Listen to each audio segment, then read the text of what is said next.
வணக்கம். நீங்கள் இப்போது பார்த்து கொண்டிருக்கும் இந்த படம் ஒரு சாதாரண ஓவியம் அல்ல. இது கலியுகத்தின் ஒரு மாபெரும் விடியலின் பிரகடனம். சக்தி, பிரளயம், பிரம்மம் என்று இந்த போஸ்டரின் உச்சியில் பொறிக்கப்பட்டிருப்பது ஐயாவின் அகண்ட ஆன்மீக ஆற்றலை குறிக்கிறது.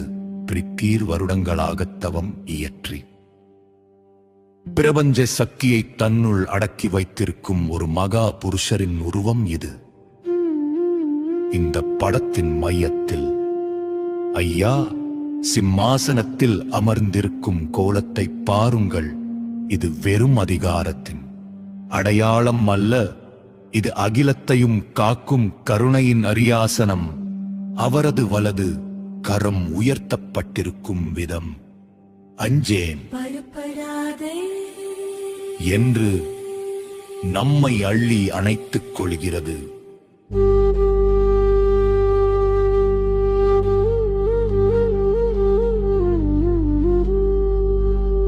மக்கள் வருகை.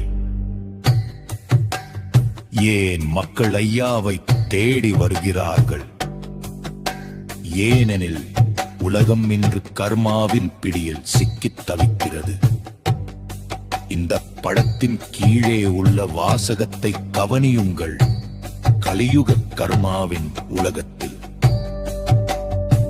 மக்கள் தங்கள் பாவச் சுமைகளையும் கவலைகளையும் இறக்கி வைக்க ஒரு பாதுகாப்பான இடத்தை தேடுகிறார்கள்.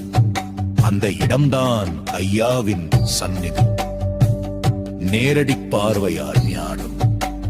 ஐயாவின் நேரடி பார்வையில் என்ன இருக்கிறது? அந்த பார்வையில் தான் தீட்சை இருக்கிறது.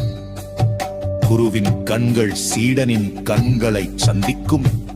அந்த நொடியில் வார்த்தைகளால் சொல்ல முடியாத ஒரு ஆன்மீக மாற்றம் நிகழ்கிறது. அதுவரை இருளில் இருந்த ஆழ்மனம் திடீரென்று ஒளியால் நிரப்பப்படுகிறது. ஐயாவின் பார்வை என்பது வெறும் அசைவு அல்ல, அது ஞானத்தை அள்ளி வழங்கும் ஒரு அச்சை பாத்திரம். அவரது கண் பட்டால் கர்ம வினைகள் கரைந்து போகும், அறியாமை நீங்கி மெய்ஞானம் பிறக்கும். வாழ்வின் தத்துவம் என்ன? நாம் யார்? இந்த உலகிற்கு ஏன் வந்தோம் என்ற தெளிவு பிறக்கும்.